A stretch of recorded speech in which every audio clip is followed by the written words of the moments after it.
So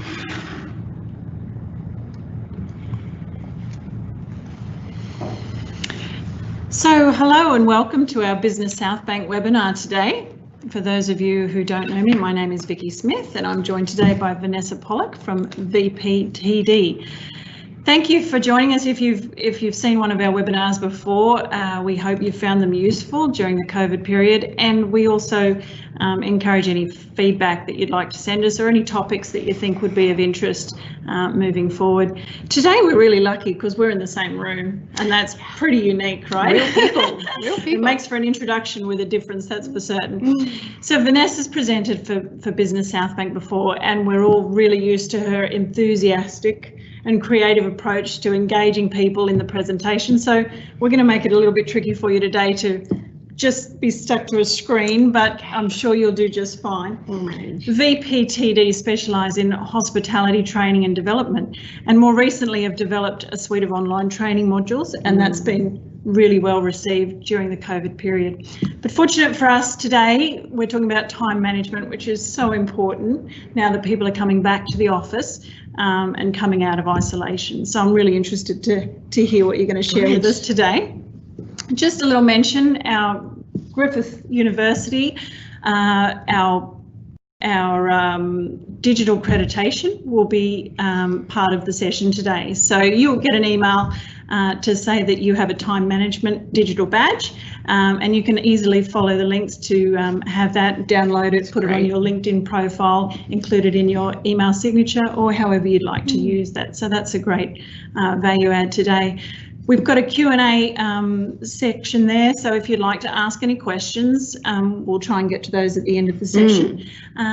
But otherwise, I'm going to sneak out the side here discreetly and leave that you to way. I'm just going to scooch myself over here into the middle section here. So, hi. Firstly, I think congratulations are in order for all of you who managed your time well enough to carve out 45 minutes of your day to be here and to work on your time management skills. And it is a skill, you know, time management is a skill. And the good news is that, like all skills, it can be learned. And the way we learn is you know, by practice. You know, we invest in new practices, we adopt new habits, maybe we get rid of some old practices, maybe we get rid of some old habits that are really familiar to us, and because they're familiar to us, they're easy. And when we're replacing those easy habits and easy practices with things that, to start with, not as easy and a little bit more awkward, but if we stick with them, we know that the results are going to deliver what we want, and that's what time management is. So we can all get better at it, just takes a little bit of practice and implementation. So I guess the one thing I ask of you is, if we, you know, there'll be plenty of strategies that we'll be talking about today. If there are things that resonate with you and they're the things you're going to implement, I ask that you give them time, that you commit to them and you don't just practice them for a day and say, no, that doesn't work for me. Give it some time, practice, commit to it, practice for, you know, 7 days, a fortnight, and then assess. And I do think that half the battle with successful time management is really about finding what works for you. You know, it's great to have the newest high-tech app on your phone, but if it's not working for you, then you need to look at something else. So it really is about finding, you know, what works for you and yeah, what you connect with. So we'll be going through a whole host of different strategies and tips today. I hope you've got a pen and paper, because we will be going so fast. The course that we do on time management in our virtual training room is 3.5 hours. So I've really just sort of gathered the most important things and put them together for you today, but it's going to be fast and furious. So I hope you've got a pen or a pencil and you can scratch things down as we go. I have decided today to show you the presentation only. So you're not going to see this head today. I know you're probably devastated about that you won't be able to look at this for 45 minutes, but I think the content on the presentation is more important. So that's what you'll be seeing today. So I'm going to flick over to that now and we can get started.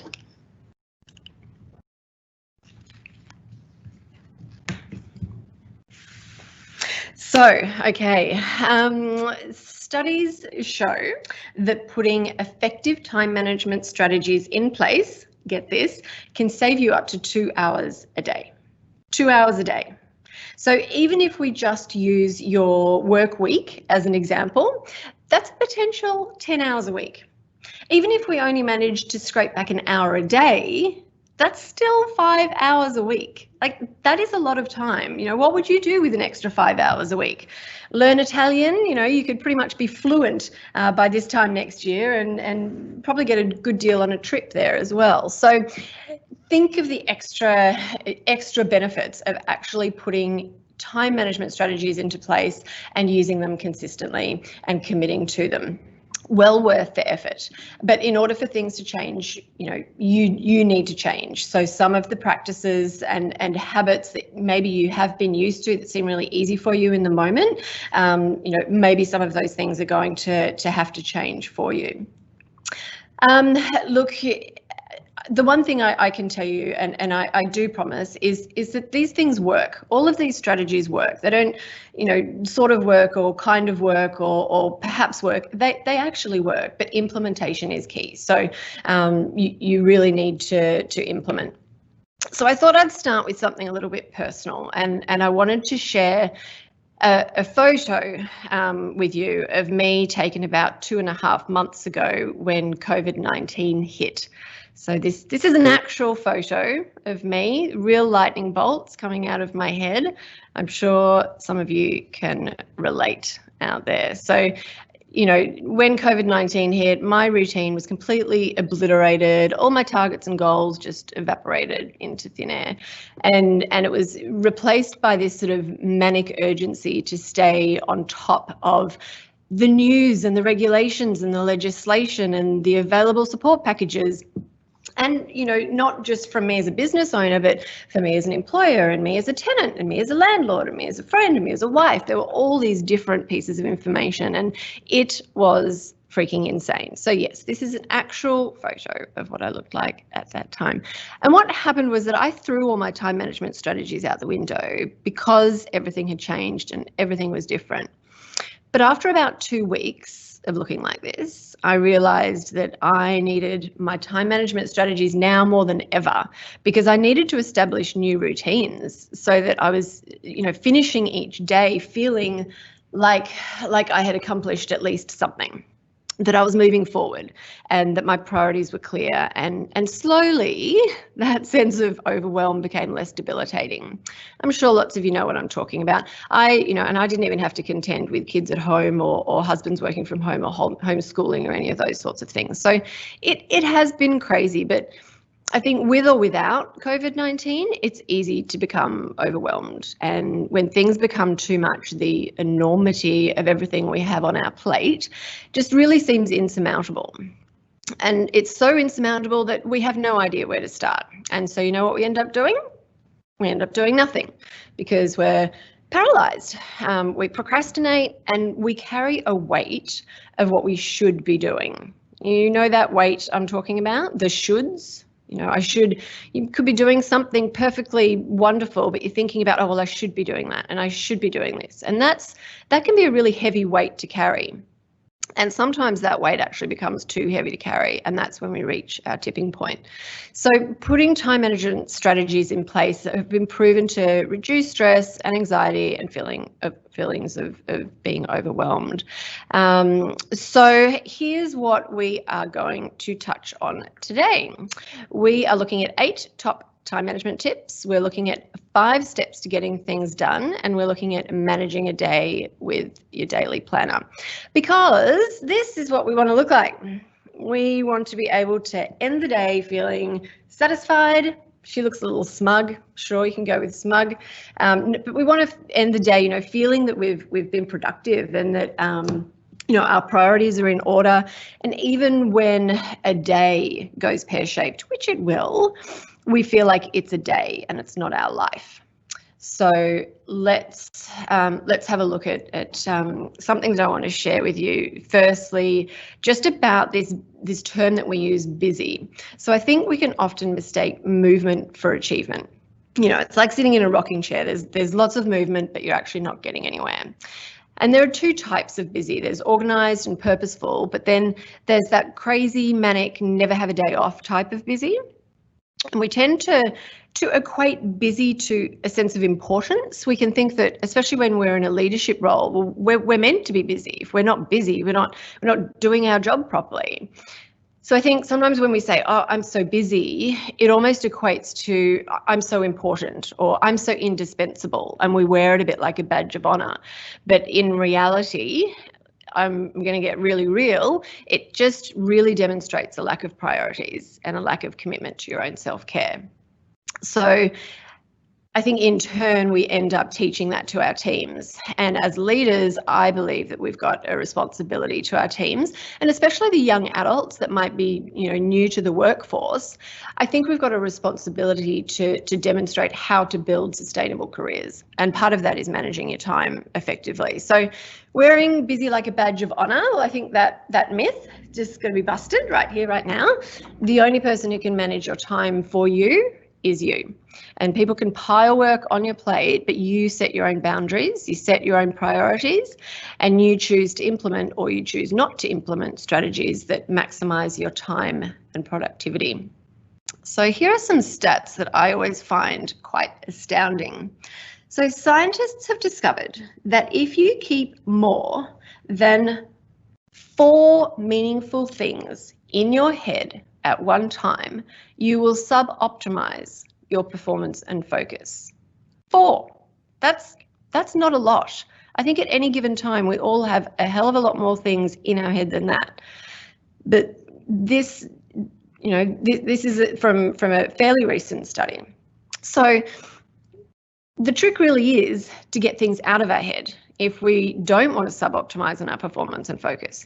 It turns out that our brains are they're wired to keep us thinking about unfinished tasks, which is great when you've only got 1 or 2 things to do, but not so great when you've got 36 things vying for your attention. So I don't know if any of you have ever woken up in the middle of the night and gone, I forgot to book that appointment, or bing, I forgot to order that second cappuccino for table 21, or I forgot to talk to so-and-so about so-and-so. That's just your brain doing what it's designed to do. It's wired to keep us thinking about unfinished tasks. So the more we keep in our head, the more overwhelmed we feel. Ping, don't forget this. Ping, don't forget that. Ping, you've got this thing to do. It will keep doing that if you do not get things out of your head. Here's another result that they found. Have a think about how many things you think it takes before we feel completely out of control. How many things can we take on before it feels like our whole lives are just out of control? So studies show that it only takes 1 or 2 things that feel overwhelming for us to feel like our whole lives are out of control. Whole lives. So we need to do our brains a favour, and we need to get things out of our head, and we need to write them down. And it needs to be somewhere that we trust. So we can write them down in a journal, a diary, a planner, a calendar, put it on a notice board, an app on your phone, whatever it might be, but it needs to be a trusted resource so that your brain can then relinquish that responsibility of having to remind us of things all the time. And we're less likely to feel like we have so much more to do and become overwhelmed and procrastinate and be unable to think clearly about how to tackle each task. We want to be getting things out of our heads. So David Allen, you may have heard of him. He's considered to be the foremost expert on productivity, and he's the author of Getting Things Done, The Art of Stress-Free Productivity. It's worth a read. But he says this.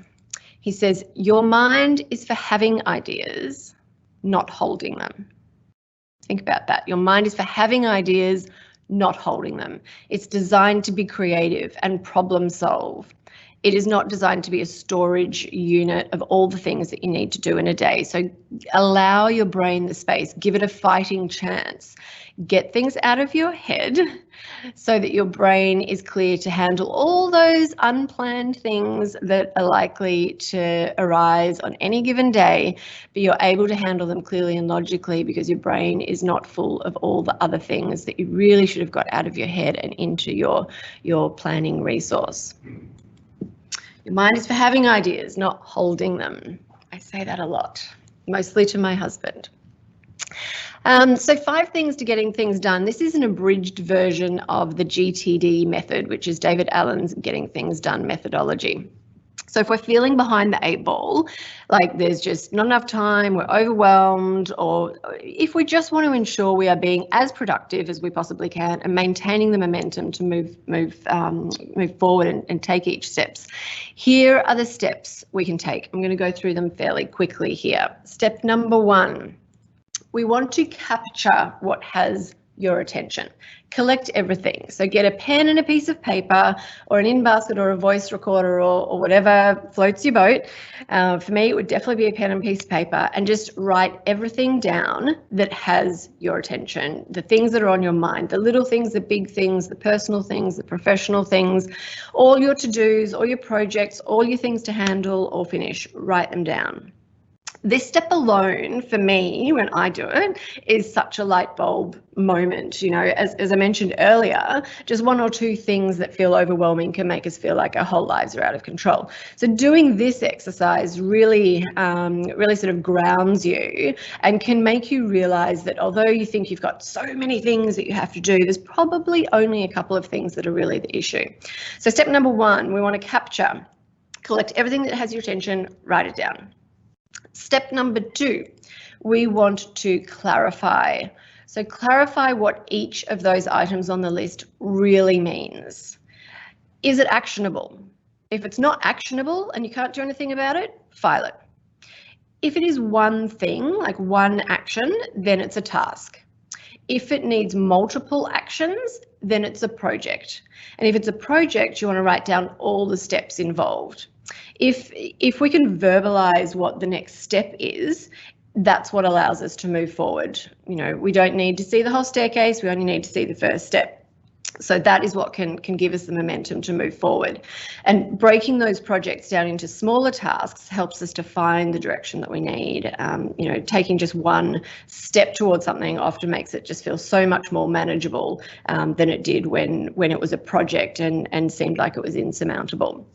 So we want to clarify, we've captured everything, we've written down our list, and then we want to look at each thing on there and we want to clarify what that means.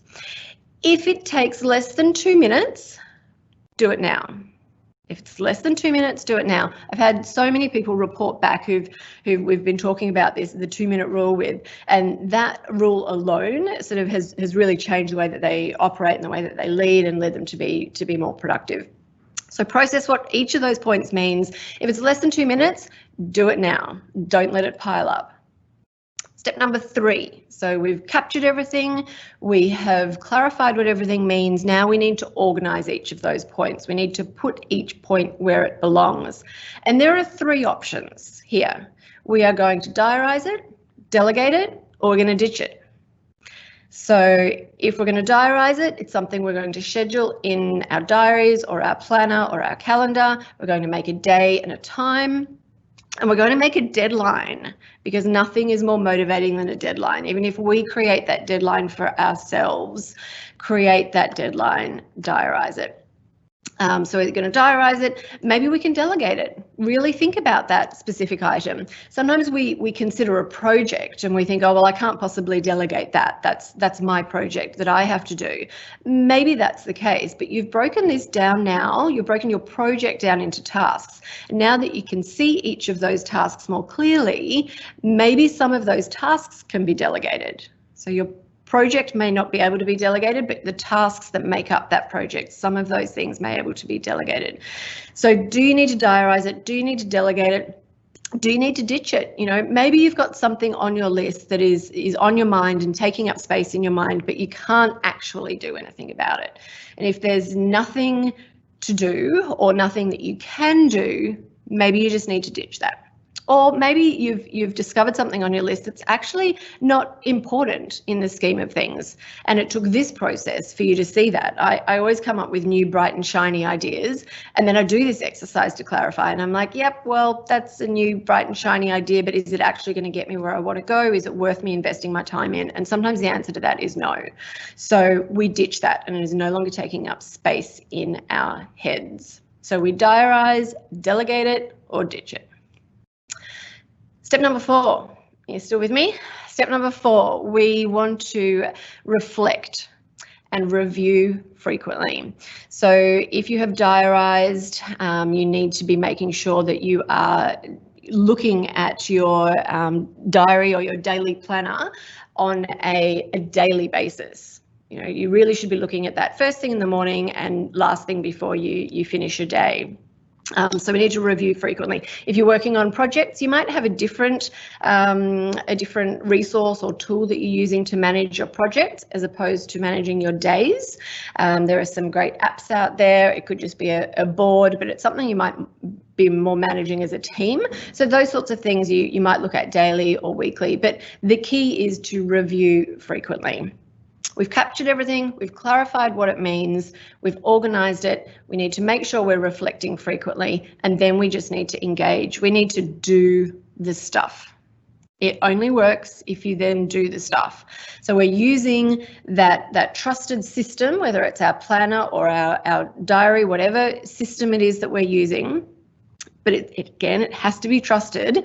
We're using that trusted system in order to take action with confidence. And, you know, when I keep talking about a trusted resource, how long does it take to build trust? Like, it takes time to build trust. If I say to you, trust me, are you going to trust me? No, I have to prove that it actually works. I have to prove that you can trust me. I have to not screw you over and do the right thing time and time again, and then eventually you will trust me. And it's the same with your resource. Use it, check it daily, and then your brain will understand, yes, this is a trusted resource. And I know if you write something down in there, I no longer have to worry about it. And I can data dump that and stop bothering you with my reminders. So that really is the GTD method: capture, clarify, organise, review, and engage. Getting things done. The book is available if you are interested on Audible. So if you wanted to, you could do a free trial on Audible and download the audiobook. And for a real time management tip, you could listen to that on your commute, on your way to work, while you're going for a run, while you're walking the dog. It's worth having a little look at. That's my abridged version of that. So we've gathered together 8 top time management tips that I thought might be relevant to you. Let's get cracking on those. So the first one is train your team and delegate. The more you train, the more you can delegate, which frees up your time to do the things that only you can do. And here's the gold: limit the things that only you can do. Don't be the band-aid for everything. If you are constantly getting calls on your day off or constantly getting calls because people don't know how to do things, train your team. Share your knowledge, share your skills. Consistently getting calls on your days off doesn't mean you're incredibly important or indispensable. It actually means there's a problem. So learn how to delegate effectively, practice it, get better at it. Like time management, delegation is just a skill. You can learn it. Plenty of courses out there. Number 2, we want to utilise resources and systems that are available to us.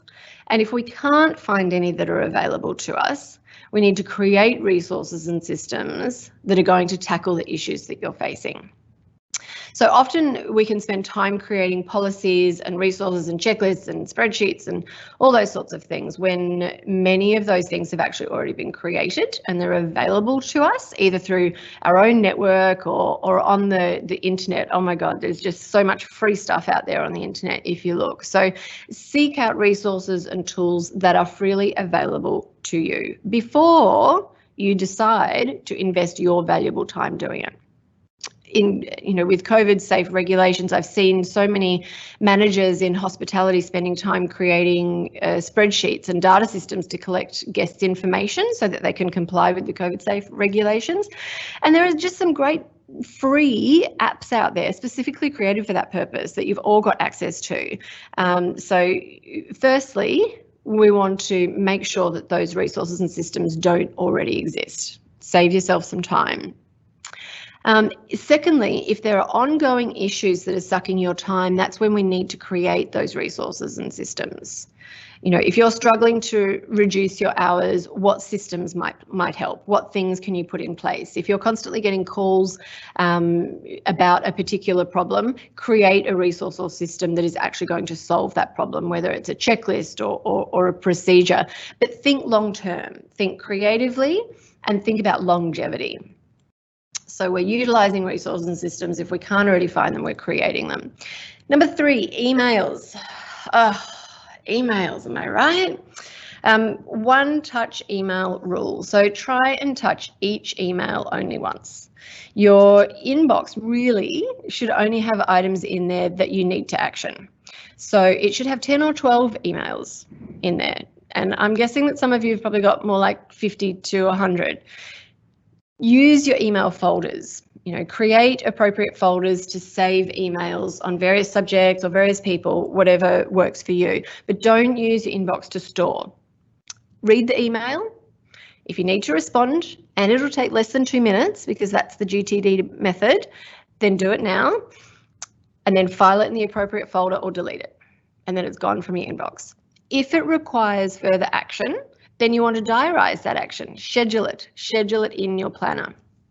You can leave it in your inbox until it's done, and then we file it in the appropriate folder or delete it. But avoid returning to the same email time and time again, or managing your schedule based on your inbox. And the other thing just on emails, it's a good idea to actually schedule and diarise time to check your emails.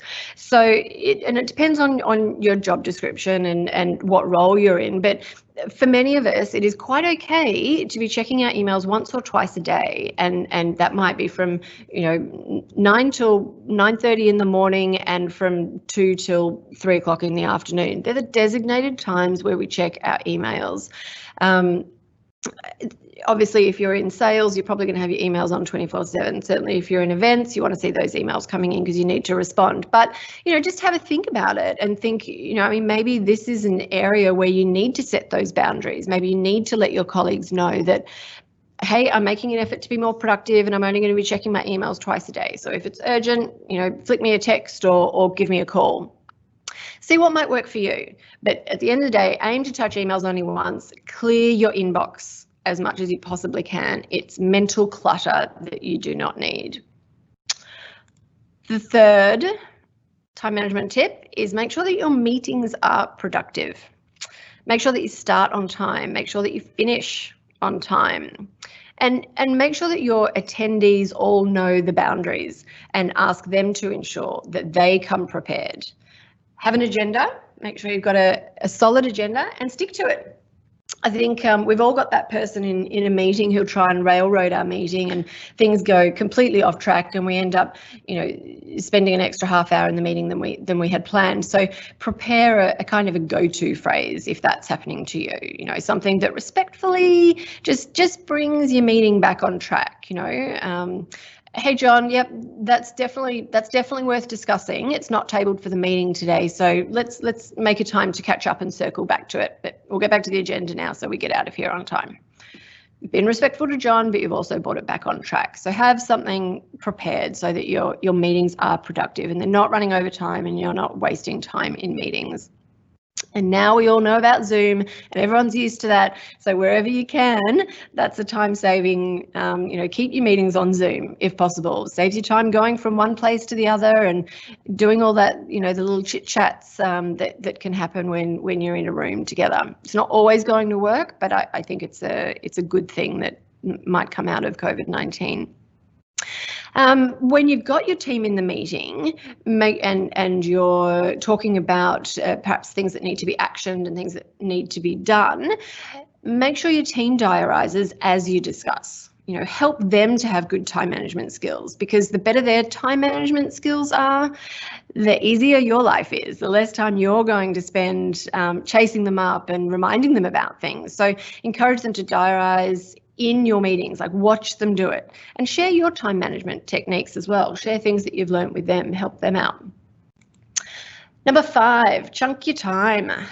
What is chunking your time, I hear you say? Look, it's also known as time blocking, but I do like chunking. So it's essentially where you schedule, everything in one block. So you might schedule all your sales calls on one day, or all your offsite meetings on one day, or your walk and talks with your team on one particular day of the week, or all your client phone calls on one day of the week. When you chunk your time, you get into that workflow. You know what I'm talking about? When you're in your rhythm, and your brain's not flipping from the left side of the brain to the right side of the brain. You're in your flow. So, ride that slipstream and make it easier for yourself and faster and more efficient to get through those tasks by chunking your time. But chunking your time is also about playing to your strengths. So there'll be different times of the day when you're more creative, or more patient, or more open. So schedule intentionally according to what the time of days that are most suited to the tasks that you've got ahead of you. You've probably heard of decision fatigue, right? Decision fatigue is an absolute real thing, and the more decisions we make throughout the day, the less effective we are at making those decisions at the end of the day. There was a study in the States on parole hearings for a year. It was a year-long study, and they found that the parole hearings that were held at the start of the day, you were 70% more likely to have that parole granted, as opposed to 10% in the afternoon. And that's because of decision fatigue. Our brains want to conserve as much energy as possible, and they start to get tired toward the end of the day because they have made so many decisions. And, our brains then, when they're making decisions, they flick over to a less energy consuming option, less risk, less energy, less time spent weighing up the pros and cons. And that's just how we're built. That's just biology. So, even those small decisions that you have to make, what will I wear today? What will I have for breakfast? Will I go to the gym? Those small decisions are all decisions that they all take a toll. And this is why morning routines will actually save you time and energy, and ensure that you're able to focus and be productive for longer. So decision fatigue, it's a real thing. Don't ignore it. Number 6, clarify requests. So I've certainly found this, that sometimes when someone asks us to do something, we tend to stop immediately and do it, especially if it's a request from above. And we tend to do that even though it might interrupt our routine, and even though it actually may not need to be done immediately if we clarified it. So I think when we do get a request, we need to assess the urgency from all perspectives. We need to assess our schedule and then respond appropriately. So instead of jumping up and doing it immediately, which may not be necessary, we could assess it as far as urgency goes from perhaps our boss's perspective as well as our perspective. And then we might say, yep, absolutely not a problem. I can get on to that. I'll have it done by 3:30 tomorrow. Is that going to work for you? And it gives them the opportunity to say either yes or no. They might need it done sooner, and that's fine. But I think it lets people know that you're organised, and that you have a plan, and you have a schedule. And I think it teaches people to respect your time and to respect your schedule. And I think that's quite a valuable thing and a time-saving exercise in its own. And also, if you clarify that request and you give them that time, so it's going to be done by 3:30 tomorrow, will that work for you? They go yes. They don't then have to keep checking up with you, every hour or every couple of hours. Oh, have you done that thing yet? Have you done that thing yet? Which wastes your time as well as theirs. So clarify requests, advise of that completion time and stick to it. And alternately think, is that something that I can actually delegate as well? Next thing is asking for help. So Look, although research is continually telling us that vulnerability is a key trait of successful leaders, we still find it difficult to ask for help. But really, it's highly likely that if you're struggling with something, especially if it's a time management issue, look, someone somewhere has crossed exactly that same bridge and they've successfully got to the other side. So ask for help. How did they do it? What advice do they have? The fact that you don't have a solution to your problem right here and now doesn't mean that there isn't a solution. And you might get to the end of it much faster if you ask for help. And you'd be surprised how helpful people are when you actually ask. And lastly, number 8 is schedule time for mindful practices. Whatever that looks like for you, if putting on your headphones and slipping into a bubble bath is your mindful practice is, that's totally fine. But, maybe trying some 5-minute meditations, going for a hike, walking the dog, taking a yoga class, whatever it is for you, schedule time for it. And what gets scheduled gets done. So practicing some sort of mindfulness really allows you to reset and refresh and recharge so that you can be the absolute best you and the best leader and the most help to your team and your workplace that you can be. I mean, it's proven that, a healthy, focused mind allows you to tackle things with far more clarity and retain focus for much longer and be less reactive to overwhelm. So, it means less do-overs. If you're more focused and, you're making little mistakes or you're saying, oh, well, I wish I hadn't handled it that way, having that time to practice a little bit of mindfulness really means that you're going to be more present in the moment of whatever task you might be tackling. And I think we often put those things last. I mean, we put ourselves last, don't we? And we put those mindful practices last. But especially when we're time poor, the long-term gain from ensuring that you take, even if it's just 5 minutes, will help with your clarity and your productivity. Mindfulness, do it. Do this stuff. And last, how are we going for time? We're going okay? So managing your days with a daily planner. This is close to my heart. This is something that I have been using for quite some time. What I've learned is what gets scheduled gets done. And this particular process is about effectively managing your diary or your daily planner. So this is an example of what your diary or your planner might look like. This is actually a page from a planner that VPTD creates and issues every 6 months. So the new edition is just out for start of July, but it's designed in a very similar way to many diaries out there. So you don't have to use this specific planner, but it does need to have this space here for a to-do list. It needs to have that. It needs to have a schedule of times so that you can schedule in your time frames. And look, it's a lovely idea if it's got some little daily inspirations or some mindfulness tips or some reminders to hydrate, but that's just an added bonus, not a deal breaker. So first thing with our daily planner is that we need to prepare the night before. Why? Because we want to go to sleep. We want to sleep well without our mind trying to keep reminding us of all these things we have to do the next day. It gives us a sense of calm. We know that the day is finished on paper. We're ready to start the day fresh the next day. So we want to prepare the night before. The first thing we do is we list the tasks in the to-do list. All the tasks that we need to do for that day, we list them down. We number those tasks in order of priority. So your most important tasks are ensured to be done first. So we're numbering in order of priority. We've got our to-do list. It's all numbered.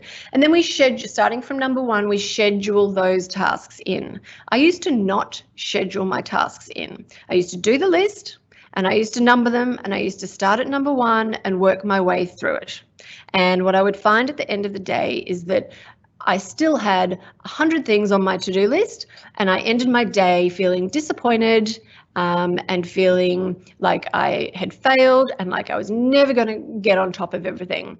And then I learned to actually schedule those tasks in, and I realized that there was no way in hell I was ever going to get to the bottom of my to-do list.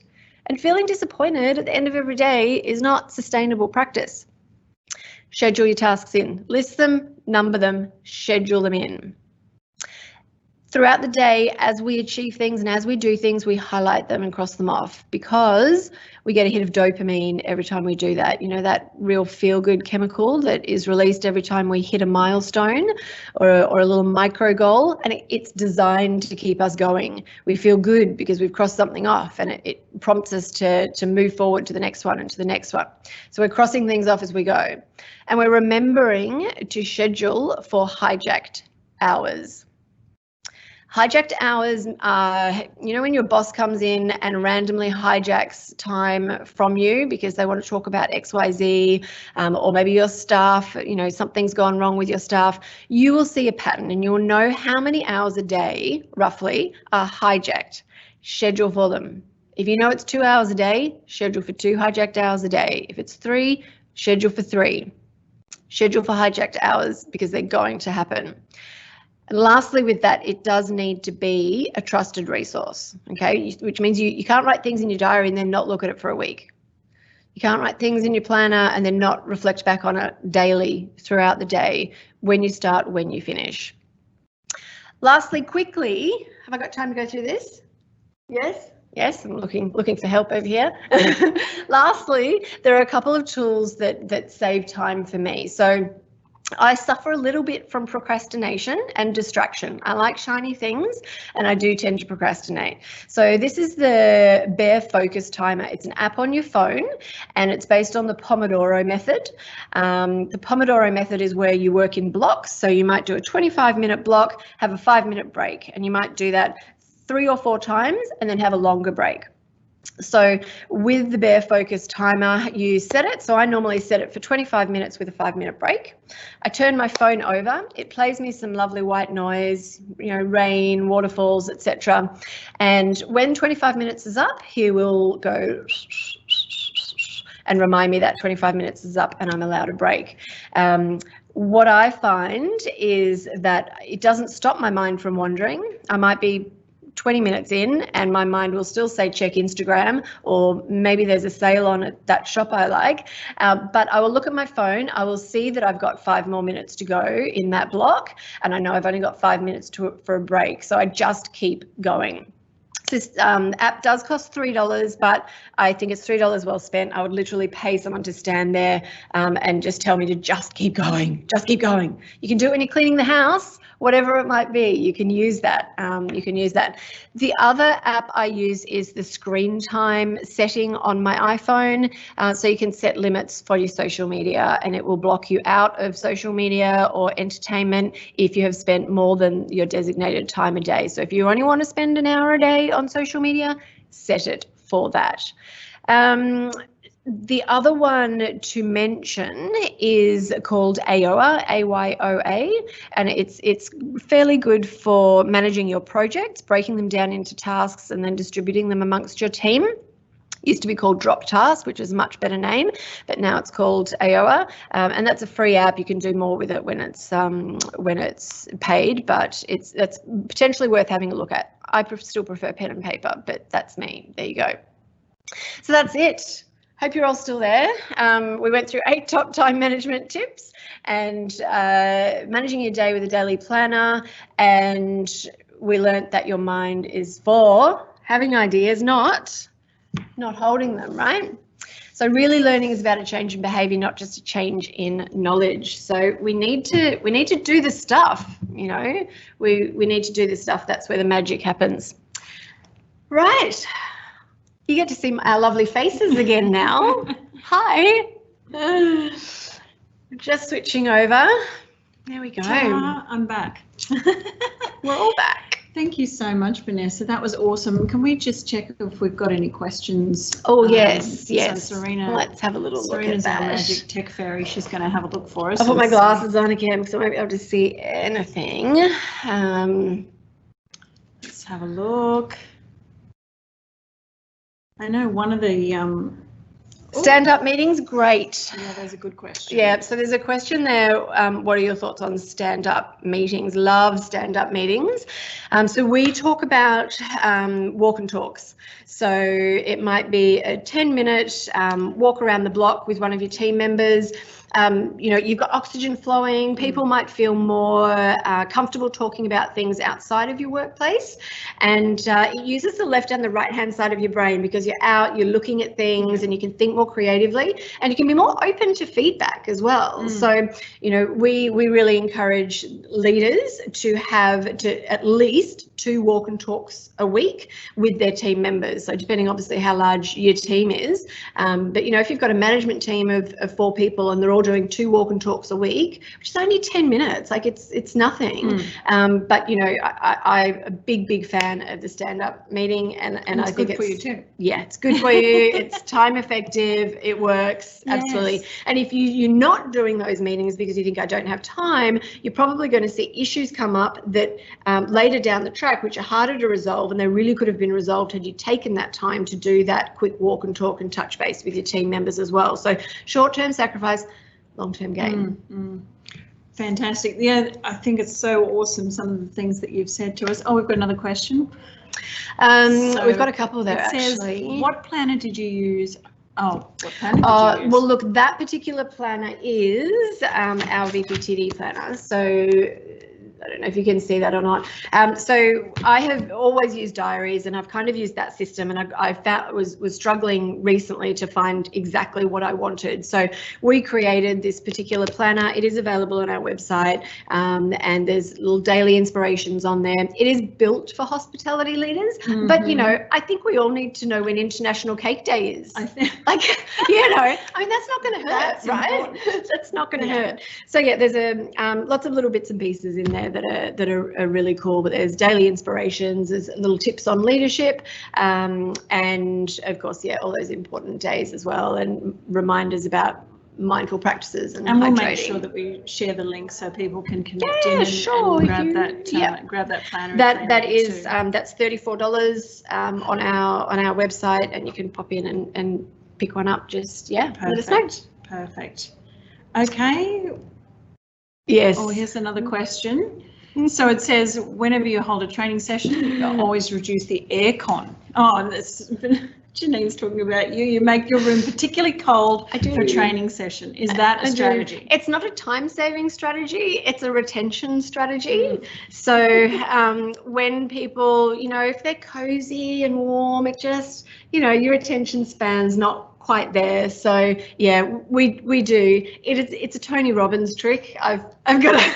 and you know, probably at the moment it's colder today, so people are upping the heat in the offices. So it's probably worth considering, you know, whether that's making you a little bit sluggish or. Yeah. And look, you know, if you're having meetings, it pays to make sure that you're temperature controlling that intentionally as well. If you want that meeting to be fast, make it cold because you know it will then get people focused on what they're doing, and they'll want to move on. Yeah. What was the second app, please? Are we running out of time? Do we need to go? What was the second app? So the first one was the Bear Focus Timer. The Bear Focus Timer. The other one is called Screen Time, and it's on your iPhone. Go into Settings, and you'll find it there, and you can set it to whatever amounts of time you want to spend on entertainment or social media. And then if I go onto Instagram and I've already spent an hour on social media, it will say your time limit is up for today. And I'm disgusted with myself, and so I put my phone down. I think there would be a lot of us, there's an awareness once you go onto that particular app and just see how much you use social media. Or when you perhaps shouldn't be. So, I hope that's the one you're asking about. The other one was AOA, which is project management, which was spelled AYOA. Fantastic. Thank you so much, Vanessa. I really appreciate your time, and I know everybody out there will appreciate it. We've had such a good response to this particular topic. everybody is keen to know how to manage their time better at the moment. And certainly, what did you say, 5 hours a week I'm going to find? Oh my goodness, what would I do? I know. And actually, it's a good idea to think about what you will do with that time, because that's what will keep you on track. You know, when I have to write it in my diary becomes too much, you'll remember, oh, actually, but that's what's going to allow me to make sure I have a picnic with my kids on the weekend, or you know, think about what you're working towards, and it will keep you on track. So perfect. Thanks again. Thank you everybody who attended today, and thank you. We might see you again another time. Thank you. Bye.